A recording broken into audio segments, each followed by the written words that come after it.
সারা বাংলাদেশে পুরুষ মহিলা শত শত খুন করা হয়েছে। আমাদের প্রত্যেকটা রাত, প্রত্যেকটা দিন 250-টিরও বেশি ডিজাইন অপশন নিয়ে ওয়ালটন স্মার্ট ফ্রিজ, বোঝে আপনার প্রয়োজন। উদ্বেগ, উৎকণ্ঠার মধ্যে ছিল। আমরা আমাদের আপনজনদের মুখ দেখতে পারিনি।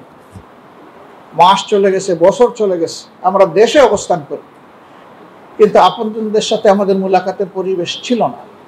আমাদের অফিসগুলো সব জায়গায় বন্ধ করে রাখা হয়েছিল। হুমকি ধমকি, অফিসের লুণ্ঠন, প্রয়োজনীয় জিনিসপত্র সবই ছিনতাই করে নেওয়া হয়েছে। কোনো জায়গায় আমাদেরকে সামান্য কোনো স্পেস দেওয়া হয়নি, যেন আমরা এই দেশে কোনো মানুষ তো নই, এদেশে জন্ম নেওয়া কোনো প্রাণীও বোধহয় আমরা নই। এরকম নিষ্ঠুর আচরণ আমাদের সাথে করা হয়েছে। তোরচাঁদা যুবককে তার মায়ের বুক থেকে টেনে নিয়ে তাকে খুন করা হয়েছে। 5 দিন 7 দিন গুম করে রাখার পর নাটক সাজিয়ে বলা হয়েছে অমুক জায়গায় হামলার জন্য প্রস্তুতি নিচ্ছিল, সেই অবস্থায় পুলিশ ঘেরাও করে ধরে নিয়েছে এবং তারপরে যখন অস্ত্র উদ্ধারে বের হয়েছে তখন পাল্টা দিক থেকে গুলি আসলে পুলিশের গুলি এবং পাল্টা দিকের গুলিতে সে মারা যায়। সবগুলা গুলির ঘটনা ছিল পিছন দিক থেকে খুন করা। জনগণকে সকল দিক থেকে যখন জুলুম নিপীড়নের শিকার হতে হলো, ঘুষ, দুর্নীতি, লুণ্ঠন, দখলদারি, খুন, রাহাজানি, গুম, ধর্ষণ যখন সীমা অতিক্রম করে গেল, তখন আল্লাহ তাআলার ফয়সালা বাংলাদেশের জমিনে নেমে আসলো। ছাত্র সমাজের একটা ন্যায়সঙ্গত দাবিকে যেভাবে প্রথম দিকে তুচ্ছ তাচ্ছিল্য করা হলো এবং উস্কানিমূলক বক্তব্য দিয়ে তাদের অনুভূতিতে আঘাত দেওয়া হলো, তারা একটা দাবি, কোটা সংস্কারের দাবিতে, কোটা বন্ধের দাবিতে নয়, বিলুপ্তির দাবিতে নয়, সংস্কারের দাবিতে তারা নেমেছে। যে যৌক্তিকভাবে কোটাটাকে পুনর্বিন্যস্ত করা হোক। 18 সালে এটা করতে গিয়ে সব কোটা উঠিয়ে দেওয়া হলো, এখন আবার সব কোটা ফিরায় আনা হলো। এরপরেই তারা নেমেছিল রাস্তায়। তাদেরকে দমন করার জন্য এমন কোনো ব্যবস্থা নাই যেটা সরকার নেয়নি। প্রথমে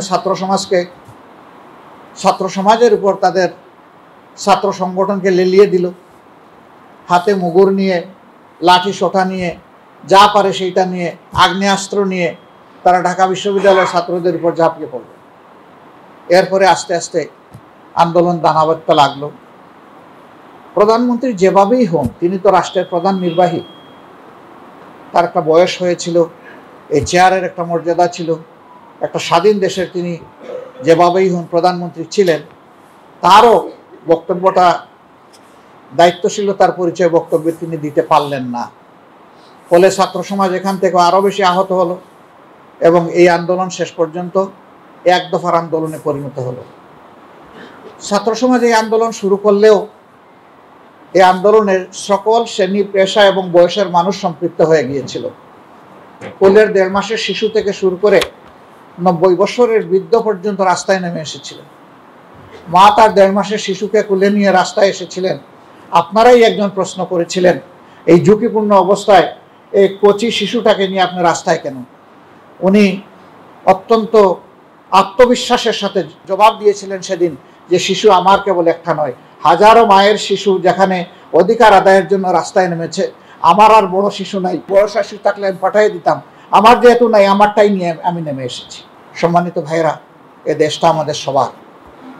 এবারকার এই আন্দোলন শুধু পুরুষের নয়, নারী পুরুষের সবার, শুধু ছাত্রদের নয়, আপামার জনতার।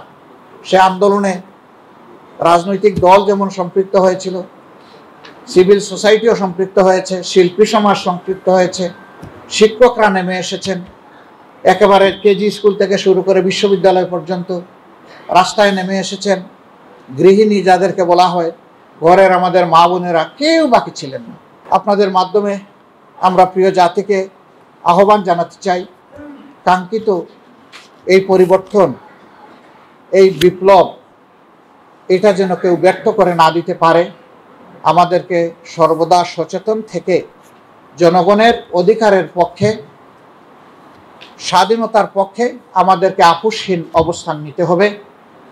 আল্লাহ আমাদেরকে সাহায্য করুন, আল্লাহ আমাদেরকে কবুল করুন, আল্লাহ বাংলাদেশের উপরে রহমত নাজিল করুন।